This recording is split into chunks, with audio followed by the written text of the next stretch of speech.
bonsoir, bienvenue pour cette nouvelle rencontre de mardi soir, réunion de prière, où nous avons l'occasion encore de nous retrouver ensemble. Ce soir, je voudrais vraiment nous encourager à passer un moment dans la louange et dans la célébration de ce que Dieu a fait. C'est important dans des moments difficiles comme ceux que nous vivons et face à toutes ces mauvaises nouvelles que nous entendons autour de nous, que nous puissions tourner les regards vers Dieu. Le psaume 103 nous dit « Mon âme bénit l'Éternel, que tout ce qui est en moi bénisse son saint nom. » Le verset 2 « Mon âme bénit l'Éternel et n'oublie aucun de ses bienfaits. » Alors ce soir, face à tout ce qu'on peut entendre, tout ce qu'on peut vivre en ce moment de difficile, qu'on puisse mettre ça de côté pour prendre ce temps et se souvenir tout ce que Dieu a fait dans nos vies jusqu'ici. Est-ce que Dieu nous a déjà abandonnés ? Est-ce qu'il nous a déjà déçus? Est-ce qu'il n'a pas été à la hauteur? Dieu a toujours été là. Dieu est celui qui guérit, qui pourvoit. Souviens-toi de tout ce que Dieu a fait dans ta vie. On va chanter ce chant qui dit « Compte les bienfaits de Dieu ». Amen.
maintenant pour prier et pour remercier Dieu pour quelque chose qu'il a fait dans votre vie.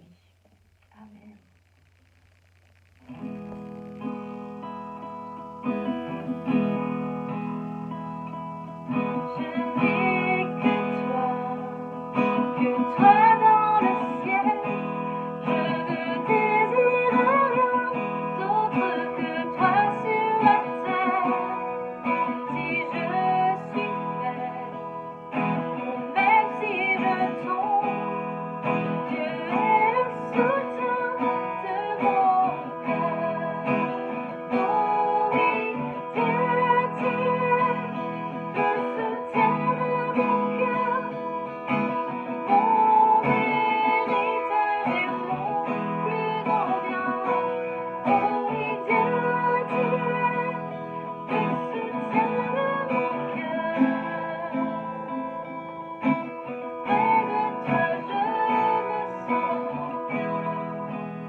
Frères et sœurs, je vous souhaite donc de passer une très bonne réunion ce soir. Nous aurons donc la lecture du chapitre de Luc par Nathalie, et puis ensuite une exhortation avec notre frère Régis. Il y a aussi la louange avec Élodie que vous avez entendu déjà tout à l'heure, mais vous entendrez encore. Voilà, je voudrais vraiment vous encourager à prier, à intercéder et à ne pas vous relâcher. Je vous bénis, même si on est confiné à 600 km de la Normandie. Je ne vous oublie pas, je prie chaque jour, chaque nuit pour vous. Et je prie vraiment pour que le Seigneur nous conduise, nous dirige, nous permet de traverser cette épreuve, de tenir bon, comme je l'ai dit dimanche. Patience et puis persévérance et foi. Que Dieu vraiment vous bénisse. J'aimerais vous encourager à prier, à parler en langue le plus possible, à lire et méditer la parole de Dieu. Il y a vraiment une ressource puissante qui vient de l'Esprit de Dieu, de la parole de Dieu dans des moments de crise. Et j'aimerais vraiment vous bénir. Je vous embrasse, vous me manquez et à très bientôt. Dieu vous bénisse. Bien, bonsoir à tous. On est heureux de se retrouver encore ce soir. Bienvenue dans notre salon, parce qu'au bout de 3 semaines de confinement, bien sûr, on s'organise. Ce soir, c'est Luc 8, on va lire Luc 8. Que vraiment le Seigneur nous conduise et puis surtout nous parle au travers de ce texte et de ce qu'il a mis sur mon cœur. Mais dans un premier temps, on va écouter Nathalie qui va lire Luc 8 entièrement. Je vous laisse la place. Bonsoir à tous. Alors, Luc 8. Jésus allait de ville en ville et de village en village, prêchant et annonçant la bonne nouvelle du royaume de Dieu. Les 12 étaient avec lui et quelques femmes qui avaient été guéries d'esprits malins et de maladies. Marie, dite de Magdala, de laquelle étaient sortis 7 démons. Jeanne, femme de Chuza, intendant d'Hérode, Suzanne et plusieurs autres qui l'assistaient de leurs biens. Une grande foule s'étant assemblée et des gens étant venus de diverses villes auprès de lui, il dit cette parabole. Un semeur sortit pour semer sa semence. Comme il semait, une partie de la semence tomba le long du chemin. Elle fut foulée aux pieds, et les oiseaux du ciel la mangèrent. Une autre partie tomba sur le roc. Quand elle fut levée, elle sécha parce qu'elle n'avait point d'humidité. Une autre partie tomba au milieu des épines. Les épines crurent avec elle et l'étouffèrent. Une autre partie tomba dans la bonne terre. Quand elle fut levée, elle donna du fruit au centuple. Après avoir ainsi parlé, Jésus dit à haute voix, « Que celui qui a des oreilles pour entendre, entende. » Ses disciples lui demandèrent ce que signifiait cette parabole. Il répondit, « Il vous a été donné de connaître les mystères du royaume de Dieu, mais pour les autres, cela leur est dit en parabole, afin qu'en voyant, ils ne voient point, et qu'en entendant, ils ne comprennent point. Voici ce que signifie cette parabole. La semence, c'est la parole de Dieu. Ceux qui sont le long du chemin, ce sont ceux qui entendent. Puis le diable vient et enlève de leur cœur la parole, de peur qu'ils ne croient et soient sauvés. Ceux qui sont sur le roc, ce sont ceux qui, lorsqu'ils entendent la parole, la reçoivent avec joie, mais ils n'ont point de racines, ils croient pour un temps, et ils succombent au moment de la tentation. Ce qui est tombé parmi les épines, ce sont ceux qui, ayant entendu la parole, s'en vont et la laissent étouffée par les soucis, les richesses et les plaisirs de la vie. Ils ne portent point de fruits qui viennent à maturité. Ce qui est tombé dans la bonne terre, ce sont ceux qui, ayant entendu la parole avec un cœur honnête et bon, la retiennent et portent du fruit avec persévérance. Personne, après avoir allumé une lampe, ne la couvre d'un vase ou ne la met sous un lit, mais il la met sur un chandelier afin que ceux qui entrent voient la lumière. Car il n'est rien de caché qui ne doive être découvert, rien de secret qui ne doive être connu et mis au jour. Prenez donc garde à la manière dont vous écoutez, car on donnera à celui qui a, mais à celui qui n'a pas, on ôtera même ce qu'il croit avoir. La mère et les frères de Jésus vinrent le trouver, mais ils ne purent l'aborder à cause de la foule. On lui dit, « Ta mère et tes frères sont dehors, et ils désirent te voir. » Mais il répondit, « Ma mère et mes frères, ce sont ceux qui écoutent la parole de Dieu et qui la mettent en pratique. » Un jour, Jésus monta dans une barque avec ses disciples. Il leur dit, « Passons de l'autre côté du lac. » Et ils partirent. Pendant qu'ils naviguaient, Jésus s'endormit. Un tourbillon fondit sur le lac, la barque se remplissait d'eau, et ils étaient en péril. Ils s'approchèrent et le réveillèrent en disant, « Maître, Maître, nous périssons !» S'étant réveillé, il menaça le vent et les flots, qui s'apaisèrent, et le calme revint. Puis il leur dit, « Où est votre foi ?» Saisis de frayeur et d'étonnement, ils se dirent les uns aux autres, « Quel est donc celui-ci qui commande même au vent et à l'eau, et à qui ils obéissent ?» Ils abordèrent dans le pays des Géraséniens, qui est vis-à-vis de la Galilée. Lorsque Jésus fut descendu à terre, il vint au-devant de lui un homme de la ville, qui était possédé de plusieurs démons. Depuis longtemps, il ne portait point de vêtements, et avait sa demeure non dans une maison, mais dans les sépulcres. Ayant vu Jésus, il poussa un cri, se jeta à ses pieds, et dit d'une voix forte, « Qu'y a-t-il entre moi et toi, Jésus, Fils du Dieu Très-Haut? Je t'en supplie, ne me tourmente pas. » Car Jésus commandait à l'esprit impur de sortir de cet homme, dont il s'était emparé depuis longtemps, et on le gardait lié de chaînes et les fers aux pieds. Mais il rompait les liens, et il était entraîné par le démon dans les déserts. Jésus lui demanda, « Quel est ton nom ?» « Légion, répondit-il, car plusieurs démons étaient entrés en lui. Et il priait instamment Jésus de ne pas leur ordonner d'aller dans l'abîme. Il y avait là, dans la montagne, un grand troupeau de pourceaux qui paissaient, et les démons supplièrent Jésus de leur permettre d'entrer dans ces pourceaux. Il le leur permit. Les démons sortirent de cet homme, entrèrent dans les pourceaux, et le troupeau se précipita des pentes escarpées dans le lac, et se noya. Ceux qui les faisaient paître, voyant ce qui était arrivé, s'enfuirent et répandirent la nouvelle dans la ville et dans les campagnes. Les gens allèrent voir ce qui était arrivé. Ils vinrent auprès de Jésus, et ils trouvèrent l'homme de qui étaient sortis les démons, assis à ses pieds, vêtu et dans son bon sens. Et ils furent saisis de frayeur. Ceux qui avaient vu ce qui s'était passé leur racontèrent comment le démoniaque avait été guéri. Tous les habitants du pays des Géraséniens prièrent Jésus de s'éloigner d'eux, car ils étaient saisis d'une grande crainte. Jésus monta dans la barque et s'en retourna. L'homme de qui étaient sortis les démons lui demandait la permission de rester avec lui. Mais Jésus le renvoya en disant « Retourne dans ta maison et raconte tout ce que Dieu t'a fait. » Il s'en alla et publia par toute la ville tout ce que Jésus avait fait pour lui. À son retour, Jésus fut reçu par la foule, car tous l'attendaient. Et voici, il vint un homme, nommé Jairus, qui était chef de la synagogue. Il se jeta à ses pieds et le supplia d'entrer dans sa maison, parce qu'il avait une fille unique d'environ 12 ans qui se mourait. Pendant que Jésus y allait, il était pressé par la foule. Or, il y avait une femme atteinte d'une perte de sang depuis 12 ans, et qui avait dépensé tout son bien pour les médecins, sans qu'aucun n'eût pu la guérir.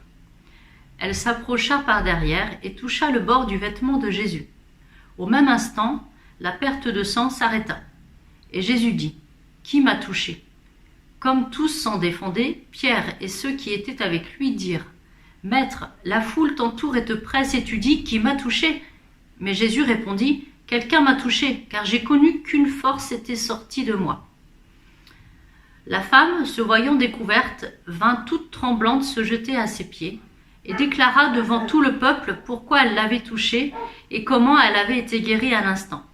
Jésus lui dit, « Ma fille, ta foi t'a sauvée, va en paix. » Comme il parlait encore, survint de chez le chef de la synagogue quelqu'un disant, « Ta fille est morte, n'importune pas le maître. » Mais Jésus, ayant entendu cela, dit au chef de la synagogue, « Ne crains pas, crois seulement, et elle sera sauvée. » Lorsqu'il fut arrivé à la maison, il ne permit à personne d'entrer avec lui, si ce n'est à Pierre, à Jean et à Jacques, et au père et à la mère de l'enfant.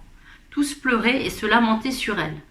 Alors Jésus dit, « Ne pleurez pas, elle n'est pas morte, mais elle dort. » Et il se moquait de lui, sachant qu'elle était morte. Mais il la saisit par la main et dit d'une voix forte, « Enfant, lève-toi. » Et son esprit revint en elle, et à l'instant elle se leva. Et Jésus ordonna qu'on lui donnât à manger. Les parents de la jeune fille furent dans l'étonnement, et il leur recommanda de ne dire à personne ce qui était arrivé. Amen. Alors merci pour la parole. Luc 8, moi ce que j'ai retenu, au cours de ma lecture, ce qui m'a interpellé, c'est la fin du verset 42, qui nous dit, pendant que Jésus y allait, il était pressé par la foule. On voit ici dans ce passage que Jésus est entouré de personnes qui le suivent et la foule le presse. Le texte nous dit que la femme à la perte de sang est guérie instantanément en touchant le bord de son vêtement. Et pourtant, tous suivent Jésus et le touchent. On peut imaginer que des hommes et des femmes tentent de s'approcher de lui au point de se pousser, même voire de se bousculer. À l'époque, Jésus il est perçu pour certains comme un prophète, pour d'autres comme un faiseur de miracles, qui guérit les malades, qui délivre ceux qui sont possédés par les démons. Et par d'autres, il est reconnu comme étant le Fils de Dieu. On peut comprendre leur démarche dans cet exemple, mais dans cet exemple plutôt, seule cette femme est guérie. Jésus lui dit que c'est sa foi qui l'a sauvée. C'est ce qui fait toute la différence, la foi. Alors on peut décider de suivre Jésus sans jamais voir le miracle attendu se réaliser. C'est pour cela que Jésus nous demande de croire, car sans la foi, il est impossible de plaire à Dieu. La foi, on la connaît, c'est Hébreux 11.1 qui donne sa définition, je crois, mais on peut le dire autrement, la foi c'est quoi? C'est d'être convaincu de la réalité de ce que l'on ne voit pas. Mais malheureusement, c'est vrai que sans la foi, on peut aussi suivre Jésus, et c'est le cas de certains. Laissez-moi de vous donner un témoignage, ou plutôt une vision de l'Église de Christ, du moins ceux qui le suivent. À l'époque, j'avais prié pour l'Église de Christ, j'avais prié pour l'Assemblée, et ce soir-là, j'avais reçu une vision du Saint-Esprit. Je me trouvais dans un train, et il y avait plusieurs personnes dans ce train-là, et le train avançait. Et sans le voir, j'imaginais que le conducteur de train, il était devant, en train il était là en train de conduire, de conduire ce train, et sans le savoir vraiment, je savais que c'était Jésus qui était devant. Et on se trouvait dans le compartiment, il y avait des gens qui étaient là, que je ne pouvais pas. Leur visage était flou, mais je les voyais, ils étaient assis, et ils étaient dans le sens de la marche du train, et d'autres étaient sur le côté, ils regardaient par la fenêtre, et d'autres étaient complètement retournés, c'est-à-dire qu'ils étaient en contresens de la marche. Et là, on voit bien en fait ce que les chrétiens, ceux qui ont décidé de suivre Jésus, on voit les différentes personnes, différentes manières de suivre Jésus. Il y a celui qui décide de suivre et de marcher avec Jésus, qui marche dans le même sens. Il y a celui qui regarde par la fenêtre et puis il est dans le train, il suit Jésus, mais il regarde par la fenêtre et il est intéressé par les choses du monde. Et puis il y a celui qui est dans le train aussi et puis qui lui marche à contresens. Alors voilà, voilà ce que j'avais reçu un petit peu au travers d'une vision, ce qu'était l'Église de Christ. Et puis il y a aussi ceux qui restent sur le quai. Alors je ne me les blâme pas parce que moi-même je suis resté 43 ans sur le quai à regarder ces trains passer remplis de chrétiens sans jamais y monter. De surcroît, j'étais de ceux qui souriaient en voyant passer ces chrétiens et que je jugeais effectivement durement, et en plus je me moquais d'eux. J'étais à mon niveau persécuteur de l'Église de Christ. Je dirais l'ami de Saul de Tarse, en quelque sorte. Suivre Jésus, c'est d'abord un choix de cœur. C'est inscrit dans nos cœurs par le Saint-Esprit, et à qui on a laissé, on a décidé de laisser toute la place. Je voudrais vous faire part d'un témoignage, de mon témoignage. Lorsque j'ai voulu à mon tour, m'y soumettre, décider de suivre Jésus, je me suis rendu compte en fait que c'était pas si facile que ça. C'était dans les années 2010-2011. Bien que persuadé que Jésus était le Fils de Dieu et qu'il était vivant, j'avais trop de doutes et je ne comprenais pas du tout le sens de l'œuvre de Jésus à la croix. Aujourd'hui, je parle de son œuvre à la croix parce qu'à cette époque, je le voyais plutôt comme un échec. Pourquoi Dieu était-il descendu sur cette terre pour mourir à la croix, pour ensuite remonter? Pour moi, ça n'avait pas de sens. Et surtout, mon problème majeur, c'est que je ne voulais pas me soumettre. C'était le plus gros de mes problèmes. J'étais poussé par l'orgueil et je criais haut et fort que je ne me soumettrais jamais à personne. Aussi fort de ces doutes et sur la réalité de Jésus, mais aussi l'intérêt d'être venu sur la terre pour ensuite repartir, j'ai décidé d'arrêter de suivre Jésus et conclu que je pouvais m'en sortir seul de toutes ces situations. Donc j'ai tout lâché, j'ai réintégré le monde et les choses du monde. C'est pour cela que lors de la conversion, à mon sens, converti ne signifie pas forcément délivré. Et c'est bien plus tard que j'ai pu vivre l'expérience de ma délivrance par le Seigneur. Je vous raconte brièvement, nous étions en prière avec Nathalie et le pasteur dans des circonstances bien particulières, et j'ai ressenti deux mains, mais vraiment s'appuyer avec force sur mes deux épaules. Dans le même instant, j'ai reçu un coup léger derrière chaque genou. euh, qui a eu pour, bien évidemment, qui a eu pour effet de me faire tomber à terre, les genoux par terre, dans une attitude j'étais prosterné en fait. Envahi à ce moment-là de la présence de Dieu, j'ai pu ressentir la puissance de son amour en moi. J'ai vraiment eu une visitation de Dieu dans mon corps, suivie instantanément d'une délivrance, avec puissance. J'ai bien dit avec puissance. Et d'un seul coup, tous les tours de raisonnement, tout ce que je m'étais construit dans mon cœur, dans ma tête, ont été renversés par Jésus. Et mes idées arrêtées, mes pensées qui étaient limitées, mes idées reçues, issues peut-être de mon éducation ou peut-être aussi de mon expérience personnelle acquise au fil des années, elles aussi, toutes ces idées ont été renversées en un instant par le Seigneur. Et ça, c'est ce qui fait la beauté et l'œuvre de Dieu, le miracle de Dieu. Et là, je me suis effondré en larmes devant son Dieu si grand, dans une attitude de soumission. Soumission que je venais d'accepter et de comprendre. Je me suis prosterné devant lui avec une attitude de reconnaissance, en pleurant sur mes péchés. La chose que j'ai découverte de Dieu au travers de cette expérience, c'est l'amour de Dieu. Je ne parle pas de l'amour d'un mari pour une femme et vice-versa, ou de l'amour pour ses enfants. Non, je vous parle de l'amour de Dieu. Un amour divin et réel, puissant, inébranlable, intarissable, devant lequel personne ne peut se tenir debout. Qui suis-je pour tenter de rivaliser avec Dieu? Réaliser et vivre son amour sont les plus belles choses que j'ai pu expérimenter par la grâce de Dieu. Amen. Mais bon, il n'y a pas besoin non plus d'une telle délivrance pour décider de suivre Jésus. Le Seigneur agit différemment en fonction des personnes. Bon, c'est vrai qu'avec moi, il y avait du boulot. On en est conscient, j'en suis conscient, car toutes les portes qu'il ne fallait pas ouvrir, je les ai ouvertes dans ma vie. Mon épouse a été témoin de toutes les conséquences de cela, puisqu'elle les a subies au quotidien.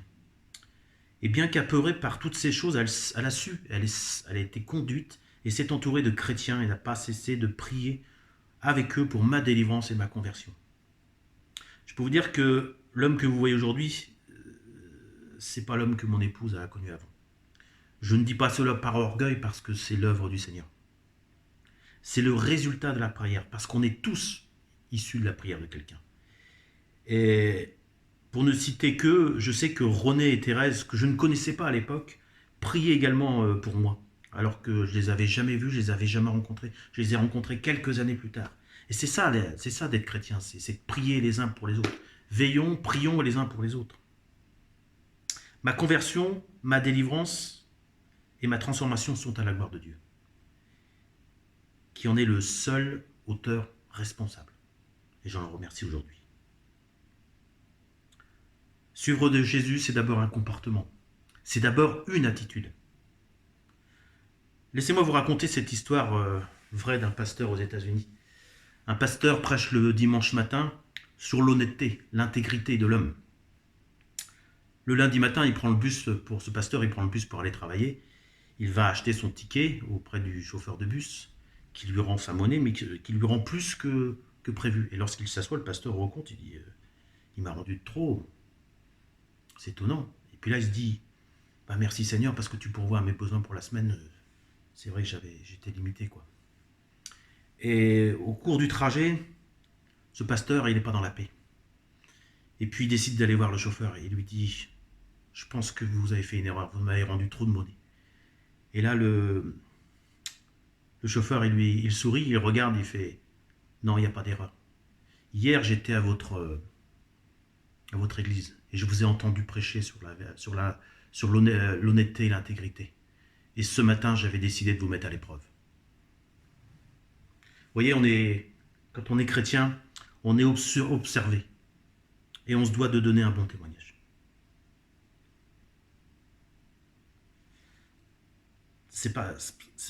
Quand on décide de suivre Jésus, on est observé.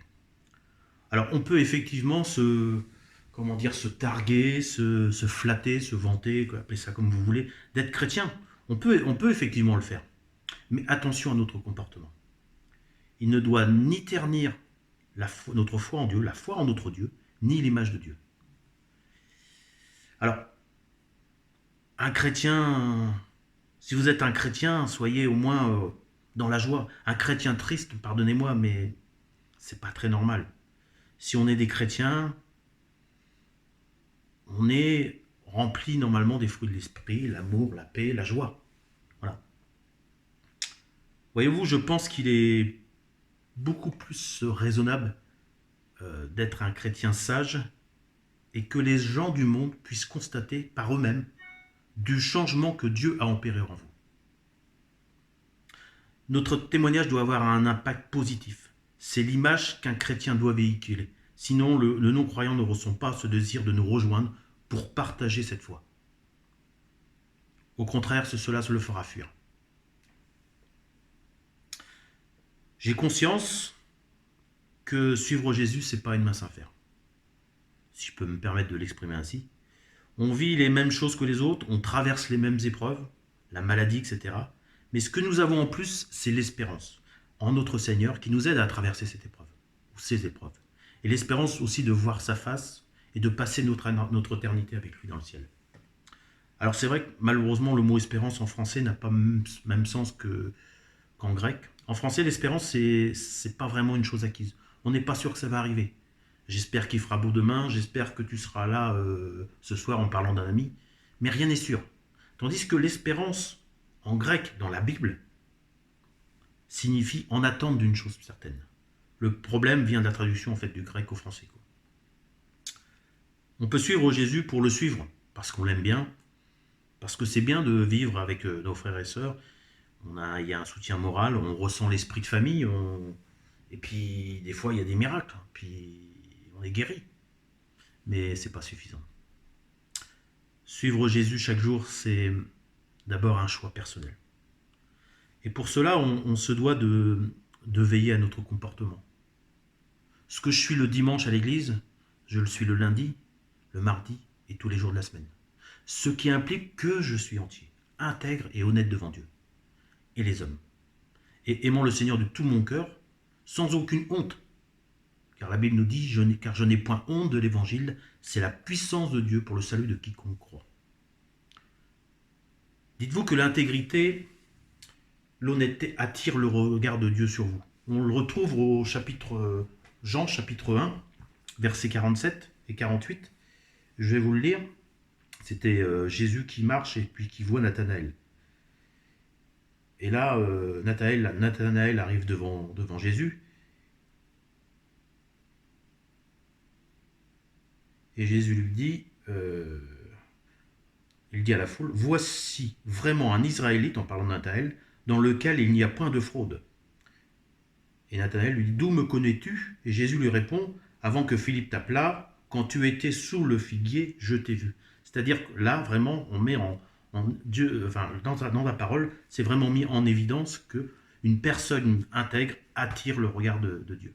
Nathanaël, qui était une personne intègre, honnête, avait été aperçu par Jésus.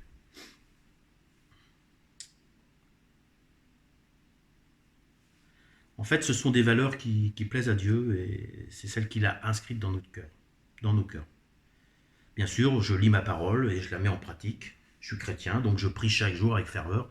Et alors, je serai rempli de l'esprit, des fruits de l'esprit. Dès lors que nous déclarons que nous sommes chrétiens, nous sommes observés. Il est de notre devoir de rendre un témoignage parfait à la gloire de Dieu. Ne pas le faire ou ne pas tenter de le faire, n'est-ce pas une forme de désobéissance ? Dieu est plus que ce que nous pensons et l'idée de ce que nous faisons de lui. Nous n'avons pas la connaissance pour mesurer la grandeur de Dieu et de ses plans pour nous. Décider de suivre Jésus ou renouveler cette décision de le suivre malgré les épreuves que nous traversons en ce moment, c'est revenir à l'essentiel. C'est-à-dire reconnaître que Dieu est Dieu et qu'il est souverain en toutes choses. Dieu n'est pas notre pote ou notre copain. Non. Dieu est Dieu. Le roi, il est le Seigneur de notre vie. Amen. Est-ce qu'aujourd'hui, on est prêt à suivre Jésus malgré les circonstances ? Malgré tout ce qu'on voit, malgré les personnes qui sont hospitalisées, les personnes qui sont dans le coma, malgré tout ce virus qui se propage. Est-ce que je peux déclarer, malgré tout cela, jusqu'au bout, je veux te suivre, Jésus. On va prier ensemble. Seigneur, merci. Merci, Seigneur, pour cette parole. Merci parce que tu nous parles. Je décide ce soir, Seigneur, de tendre vers toi, Jésus, de te ressembler. Que le monde voit que je reflète ta présence et ta lumière. Que je puisse, Seigneur, par ton Saint-Esprit, luire dans ce monde. Que ta paix, ta joie et tous les fruits de l'Esprit débordent en moi, afin que je les communique aux personnes qui m'entourent. Je veux être, Seigneur, un avec toi, et que des torrents d'eau vive coulent en moi, Seigneur Jésus. Merci, je veux me soumettre entièrement à ton Saint-Esprit, afin d'être le vecteur de la bonne nouvelle que tu es, Jésus. Oh Seigneur, merci pour ta parole. Merci, Jésus. Et ce soir, j'invite mes frères et mes sœurs, tous ensemble, à renouveler notre engagement pour toi, notre décision de te suivre jusqu'au bout, Seigneur Jésus. Peu importe les circonstances et le prix à payer. Tu es notre Dieu, celui qui nous a créés et qui n'a pas hésité à donner sa vie par amour pour nous, pour le rachat de notre âme. Aujourd'hui, je décide de te suivre, Jésus. Merci, Seigneur. Que ton nom soit béni. Amen. Voilà. Merci. Je vous remercie m'avoir écouté. Je vous bénis. Je vous dis à dimanche pour le culte. N'hésitez pas à partager cette parole et à vous inscrire aussi sur notre chaîne. Je vous dis à bientôt. Voilà, frères et sœurs, c'est la fin. Pour se quitter, on va terminer avec ce chant qui dit « Mon papa est fidèle ». Amen.